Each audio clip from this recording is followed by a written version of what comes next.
Is Trump right that immigrants are poisoning the blood of this country? Well, I don't think that's what he was saying when he said they are poisoning. They're poisoning the blood of our country. That's what they've done. They poison mental institutions and prisons all over the world, not just in South America, not just the 3 or 4 countries that we think about, but all over the world. They're coming into our country from Africa, from Asia, all over the world. They're pouring into our country. Nobody's even looking at them. They just come in.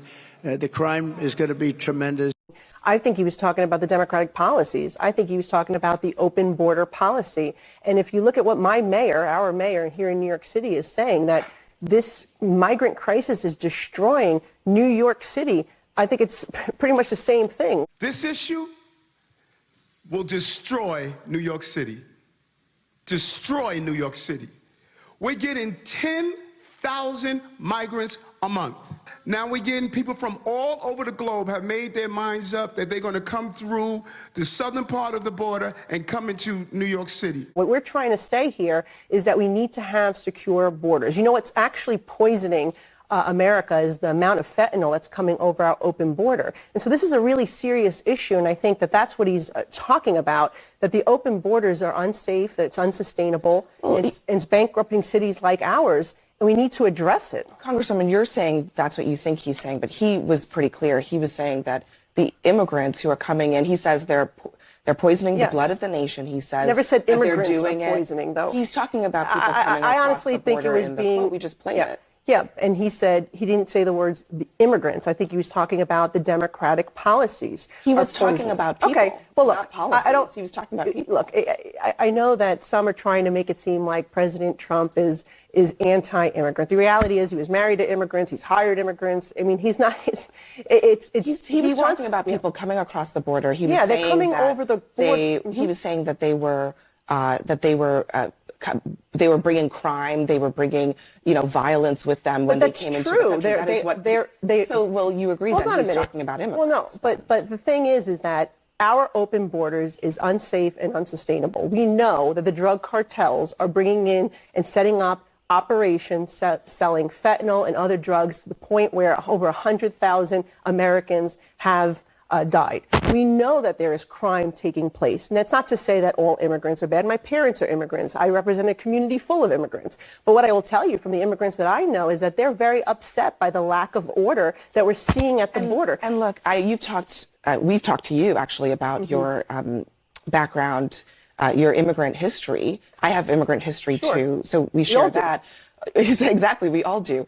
But let's talk for a second here about the fact that Trump continuously, repeatedly uses this rhetoric that now, maybe you could say the first time he didn't know the references, the parallels to authoritarians. He knows now. Why does he keep saying it over and over again?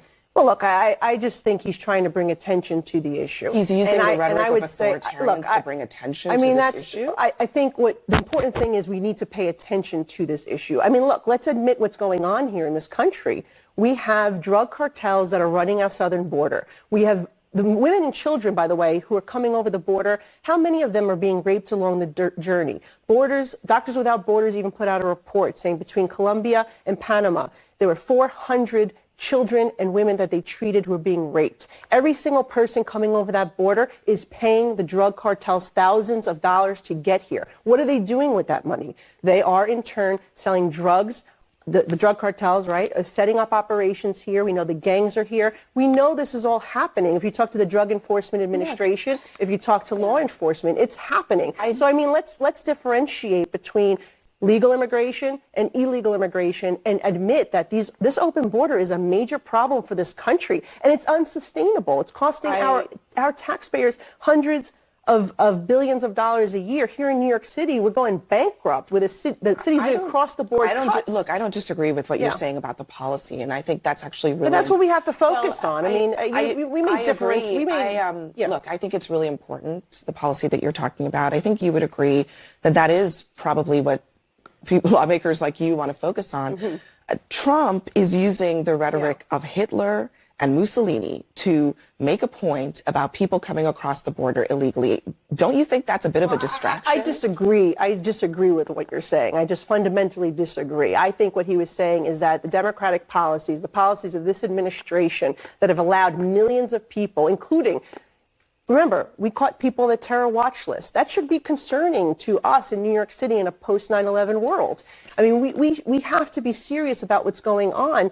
And you have 1.7 million people who are completely accounted for. And the policies, by the way, of this president, I would argue, of President Biden, are the ones that are anti-immigrant. Let me explain why. We have people who are waiting years in line. They've come the right way. They did everything right. They applied. They've been waiting for years to get an asylum date or whatever. And they're being cut now by these individuals that have paid the drug cartels to come over the southern border. They're prioritizing this administration. The people who have come over the southern border ahead of the people who have been waiting for years. I know this because I have casework in my office where I'm dealing with this regularly. Done a lot of work on that. I want to ask you about something else that former President Trump was talking about recently. He said this, take a listen, in New Hampshire. Vladimir Putin of Russia says that Biden's, and this is a quote, politically motivated persecution of his political rival is very good for Russia because it shows the rottenness of the American political system, which cannot pretend to teach others about democracy. What do you make of that? Do you agree with Putin's point there that Trump was quoting? No, I don't even know what it was about, quite frankly. I honestly don't know. You don't play the whole thing, so it's hard for me to say.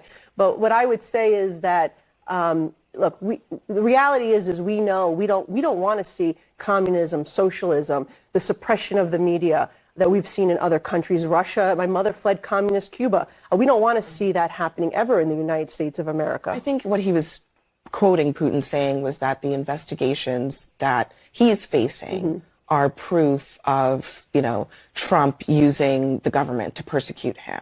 Do you think that that is true? And that Putin was saying that that means that America's democracy is rotten. Well, look, I think we do have a real issue in this country when you see that these agencies are being weaponized and they're going after individuals simply for political beliefs. That should never occur in the United States of America. And I think that, unfortunately, we've seen it in the DOJ, in the FBI. There's been a two-tiered system where there's been a double standard. I mean, we're showing that right now with the way Hunter Biden was treated. And all of a sudden, when we're exposing all of this, now all of a sudden we see the DOJ bring 9 charges against Hunter Biden for what the whistleblowers said should have been brought a long time ago, but was suppressed by the DOJ. So we always want to make sure that we have a system where we can believe in justice. And that's, I think, fair for anybody to say.